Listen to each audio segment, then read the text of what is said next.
Capítulo 489.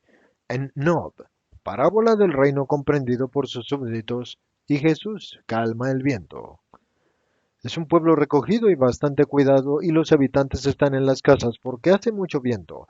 Pero cuando los discípulos van a advertir que está Jesús, todas las mujeres y los niños y viejos, a quienes la edad les ha obligado a quedarse en el pueblo, se arremolinan en torno a Jesús, que se ha detenido en una placita principal. El pueblo, al estar en un alto, tiene aire y luz, incluso en este día lóbrego.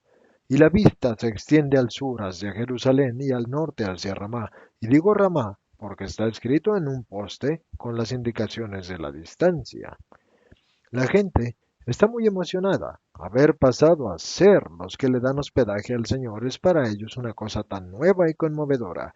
Un viejo, un verdadero patriarca lo dice por todos, y las mujeres con la cabeza asienten y asienten. Acostumbrados a ser aplastados por la soberbia sacerdotal y farisaica, se muestran temerosos, pero Jesús los pone enseguida a sus anchas, tomando en brazos a una niñita que da sus primeros pasitos y acariciando al anciano diciendo: ¿No me habéis visto todavía, desde lejos, pasar por el camino, algún hombre en el templo? Pero para nosotros que estamos tan cerca de la ciudad, es aún más difícil obtener lo que otros consiguen viniendo de lejos, dice el anciano. Es siempre así, padre. Lo que parece facilitar las cosas las hace difíciles porque todos se apoyan en la idea de que es fácil, pero ahora nos conoceremos. Retírate, padre. El otoño desata sus vientos, que no son propicios a los patriarcas. Si me he quedado solo y los días ya no tienen valor para mí. Su hija se ha casado lejos y la mujer se le murió en las enseñas, explica una mujer. Juan, no debes hablar así. Hoy que tienes al rabí contigo y lo deseabas mucho, le dice una viejecita. Es verdad, pero tú eres el Mesías, ¿no es verdad? Sí, padre. ¿Y entonces qué más puedo desear ahora que lo he visto y que veo cumplida la promesa hecha a Abraham? Un anciano entonces, el anciano era él, y profirió un canto un día en el templo, y yo estaba porque ese día Milía se purificaba de su único parto, y yo estaba al lado de ella, y antes de nosotros había cumplido el rito una un poco más que niña. Un anciano profirió este canto besando al hijo de la muchacha, y ahora deja, oh Señor, que tu siervo se marche en paz, porque mis ojos han visto al Salvador. Aquel recién nacido eras tú entonces. Oh, dichoso yo. En aquel momento oré al Señor diciendo: haz que yo también pueda morir después de haberlo conocido. Y ahora te conozco. Estás aquí, y la mano del Señor está apoyada en mi cabeza, y su voz me ha hablado, y el Eterno me ha escuchado. ¿Y qué diré sino las palabras del anciano Simeón, docto y justo? Las digo: deja, oh Señor, que tu siervo se marche en paz, porque los ojos míos han conocido a tu Cristo. ¿No quieres esperar a ver su reino? Dice una mujer. No, María, las fiestas no son para los viejos, y yo no creo lo que la mayoría dice. Recuerdo las palabras de Simeón. Prometió una espada en el corazón de aquella muchacha, porque no todo el mundo amará al Salvador. Y dijo que ruina o resurrección vendrían a muchos por causa de él. Y tenemos a Isaías y tenemos a David. No, prefiero morir y esperar su gracia desde allá, y desde allá a su reino. Padre, tú ves mejor que los jóvenes, porque mi reino es de los cielos. Pero para ti, mi venida no significa una ruina, porque tú sabes creer en mí. Vamos a tu casa y yo permanezco contigo. Y guiada por el viejo, va a una casita blanca situada en un caminito entre huertos que se desnudan de hojas por la violencia del viento, y entra con Pedro y los dos hijos de Alfeo y Juan. Los demás se distribuyen por las otras casas para, pasado un rato, regresar y abarrotar la casita en el huerto. la terraza del tejado hasta el punto de que se suben a una albarrada baja que separa de la calle un lado del huerto y a un robusto nogal y a un manzano robusto, cuanto el primero, sin preocuparse del viento, que sigue aumentando y levanta mucho polvo, y quieren oír a Jesús, y Jesús hace un poco de tiempo, hasta que empieza a hablar permaneciendo en el umbral de la cocina, de forma que la voz se esparza dentro y fuera de la casa. Un rey poderoso, cuyo reino era muy vasto, quiso ir un día a visitar a sus súbditos, y vivía en un excelso palacio, desde el que, por medio de sus servidores y mensajeros, enviaba sus órdenes y sus mercedes a los súbditos, los cuales, por eso, sabían que existía, y conocían el amor que tenía por ellos, y conocían sus propósitos, pero de ninguna manera conocían su persona, su voz, ni su lenguaje. En una palabra sabían que existía y que era su Señor, pero nada más. Y como a menudo sucede, por este hecho muchas de sus leyes y mercedes sufrían variación, ya fuera por mala voluntad o por la incapacidad de comprenderlas, tanto que esto perjudicaba los intereses de los súbditos y también los deseos del rey que quería que fueran felices. Él se veía obligado a castigarlos alguna vez, y al hacerlo sufría más que ellos. Mas los castigos no produjeron mejora. Entonces dijo, voy a ir yo, y les hablaré directamente, y me daré a conocer, y me amarán, y me seguirán mejor, y serán felices. Y entonces dejó su excelsa morada para ir con su pueblo. Mucho estupor causó su llegada, y el pueblo sufrió una fuerte impresión, y se agitó. ¿Quién con júbilo? ¿Quién con terror? ¿Quién con ira? ¿Y quién con desconfianza? ¿Y quién con odio? Y el rey, paciente y sin cansarse nunca, se puso a tratar tanto con los que lo querían como con los que le temían, y también con los que le odiaban, y se puso a explicar su ley, y escuchó a sus súbditos, y los favoreció, y los soportó, y muchos acabaron queriéndolo, no evitándolo por su excesiva grandeza. Algunos pocos dejaron también de desconfiar y de odiar, y eran los mejores, pero muchos siguieron siendo lo que eran, pues no tenían en sí la buena voluntad. Pero el rey, que era muy sabio, soportó también esto, refugiándose en el amor de los mejores como premio a sus fatigas. Pero, ¿qué es lo que sucedió? Pues sucedió que incluso entre los mejores no todos lo comprendieron, y venía de tan lejos. Su lenguaje era tan nuevo, lo que quería era tan distinto de lo que querían los súbditos, y no fue comprendido por todos. Es más, algunos le causaron dolor, y con el dolor, prejuicio, o al menos corrieron el riesgo de procurárselo, por comprenderlo mal. Y cuando se dieron cuenta de que le habían causado dolor y prejuicio, huyeron de su presencia desolados y temiendo sus palabras, y no volvieron a acercarse a él. Pero el rey había leído en sus corazones, y todos los días los llamaba con su amor, y oraba al Eterno que le concediera encontrarlos de nuevo para decirles, ¿por qué me tienen miedo? Es verdad, su incomprensión me ha causado el dolor, pero yo la he visto sin malicia, fruto solamente de una incapacidad para comprender mi lenguaje, y es tan distinto del de ustedes. Lo que me causa dolor es el temor que tienen hacia mí. Esto me dice que no solo nunca me han comprendido como rey, sino que tampoco me han comprendido como amigo. ¿Por qué pues no vienen? Vuelvan, pues. Lo que la alegría de amarme no les había hecho comprender, se los ha esclarecido el dolor de haberme causado dolor.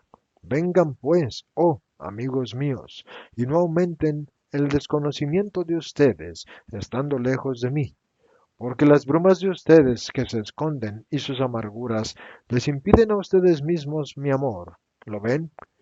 Sufrimos tanto, yo como ustedes, estando separados. Yo sufro más que ustedes todavía. Vengan pues y alegren mi corazón. Así quería hablar el rey, y así hablaba. Y Dios también habla de esa manera a aquellos que pecan, y así habla el Salvador a aquellos que hayan podido cometer errores. Y así habla el rey de Israel a sus súbditos, el verdadero rey de Israel, el que quiere llevar a sus súbditos desde el pequeño reino de la tierra al grande de los cielos. En este no pueden entrar aquellos que no siguen al rey, aquellos que no aprenden a comprender sus palabras y su pensamiento. Pero, ¿cómo aprender? si al primer error se elude al maestro. Que ninguno se deprima si ha pecado, y si está arrepentido y si ha errado y reconoce su error, venga a la fuente que borra los errores y los pecados, y da la luz y la sabiduría, y que en ella apague su sed, en ella, que ardientemente desea donarse, y ha venido del cielo para donarse a los hombres. Y Jesús termina de hablar, y solamente el viento hace oír su voz, cada vez más fuerte. En el copete del montecito en que está Nob, se ensaña tanto que los árboles crujen temiblemente, y la gente se ve obligada a retirarse a sus casas, pero cuando ya se han dispersado y Jesús está de nuevo en la casa y cierra la puerta a Matías, seguido por Managén y Timoneo, aparece de detrás de la albarrada, entra en el huertecillo y llama a la puerta cerrada. Jesús mismo sale a abrir. Maestro, aquí los tienes, dice Matías, señalando a los dos acobardados que se han quedado en el umbral del huerto y no se atreven a alzar la cara para mirar a Jesús. Managén, Timoneo, amigos míos, dice Jesús mientras cierra la puerta, para dar a entender a los de adentro que no salgan a curiosear. Y sale al huerto y va hacia los dos con los brazos abiertos y ya abiertos para el abrazo. Y los dos alzan la cara tocados por el amor trémulo en la voz del maestro y le ven la cara y los ojos henchidos de amor. Y entonces su miedo cae y se echan a correr hacia él con un grito ronco de llanto. Maestro, y caen a sus pies y lo abrazan en los tobillos y besan sus pies desnudos, bañándolos de lágrimas. Amigos míos, no ahí, aquí, en mi corazón, porque los he esperado mucho y he comprendido mucho. Venga, y trata de ponerlos de pie. Perdón, Señor, perdón. No nos lo niegues, maestro. Hemos sufrido mucho. Lo sé. Pero si ustedes hubieran venido antes, antes yo hubiera dicho que les quiero. ¿Nos quieres, maestro? ¿Como antes? Es Timoneo el primero que habla, alzando un rostro interrogativo, y más que antes porque ahora estáis curados de todo lo humano en vuestro amor por mí. Es verdad, oh maestro mío. Y Managén, como movido por un resorte, se pone de pie, y ya no resiste y se arroja al pecho de Jesús, y Timoneo hace lo mismo. ¿Ves lo bien que se está aquí? ¿No es mejor aquí que en un pobre palacio? ¿Y dónde se me podrá tener más y más poderoso y dulce y rico de tesoros sin fin, sino ahí, donde se me tiene como Salvador y Redentor, y Rey espiritual y amigo amoroso? Es verdad, oh, nos habían seducido, y nos parecía que te honrábamos y que era justa su idea. No piensen ya más en eso, ha pasado y pertenece al pasado. Dejen que el tiempo, fluyendo veloz como el torbellino que nos choca, lo lleve lejos y lo disuelva para siempre. Pero vamos a entrar en casa porque no es posible seguir aquí. Es verdaderamente un torbellino lo que arremete contra el pueblo desde el norte. Ramas que se tronchan, tejas que se vuelan, algún antepecho inseguro de las terrazas de los techos que cae con fragor. El nogal y el manzano se tuercen como si quisieran descuajarse del suelo, y entran en casa, y los 4 apóstoles miran sorprendidos el rostro aún húmedo de lágrimas de los 2 discípulos, que se contrasta con la sonrisa que también muestran, pero no dicen nada. Alguna catástrofe se está preparando, dice el anciano Juan. Sí, no sé qué van a hacer los que están todavía en las cabañas, dice Pedro. El viento es tan fuerte que las llamitas de una lámpara de 3 boquillas encendida para iluminar la habitación cerrada vacilan a pesar de que las puertas están bien cerradas. Y con el estrépito del viento, que continuamente aumenta y golpea la casa con tierra y con detritos, y es tanto así que parece que cayera un granizo menudo, se mezclan los gritos de las mujeres que son cada vez más cercanos, pues son esposas asustadas o madres angustiadas. Nuestros maridos, nuestros hijos, están en camino y tenemos miedo. Se ha derrumbado una pared de la casa abandonada. Señor Jesús, piedad. Y Jesús se pone de pie y apenas puede abrir la puerta que el viento comprime con toda su violencia. Algunas mujeres curvadas para resistir el viento, que es una verdadera tromba de aire bajo un cielo terrorífico, gimen echando hacia adelante los brazos. Entren, no teman, dice Jesús, y mira al cielo y a los árboles, que ya están próximos a quebrarse. Y entra Jesús. ¿Y ves cómo rompen las ramas y caen las tejas? Y no es prudente estar afuera, grita Judas de Alfeo. Pobres olivos, esto es granizo, y donde caiga se puede despedir el que tenía que recoger, sentencia Pedro. Jesús no entra, es más, sale del todo en medio del torbellino, que le retuerce la túnica y le alza los cabellos, y abre los brazos, ora y luego ordena, basta, lo quiero, y vuelve a la casa. El viento, después de un último mugido, cesa de golpe, y es impresionante el silencio que reina, después de tanto fragor. Es tal que a las puertas o ventanas de las casas se asoman las caras asombradas, y quedan las señales del huracán, hojas, ramas quebradas, telas hechas jirones. Pero todo está en calma.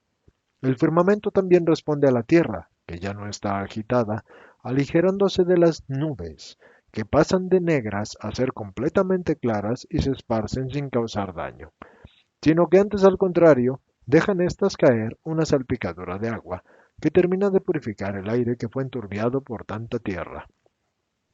Pero, ¿qué ha sucedido? ¿Así ha terminado? Parecía el fin, y ahora viene la calma, y voces que preguntan de una casa a otra, y las mujeres que habían corrido hacia Jesús ahora corren hacia afuera. El Señor, el Señor está con nosotros y ha hecho el milagro, ha detenido el viento y ha roto las nubes. Oh sana, oh sana. Alabanzas al Hijo de David, paz y bendición, pues Cristo está con nosotros. Con nosotros está el bendito, el santo, el santo, el santo. El Mesías está con nosotros. Aleluya.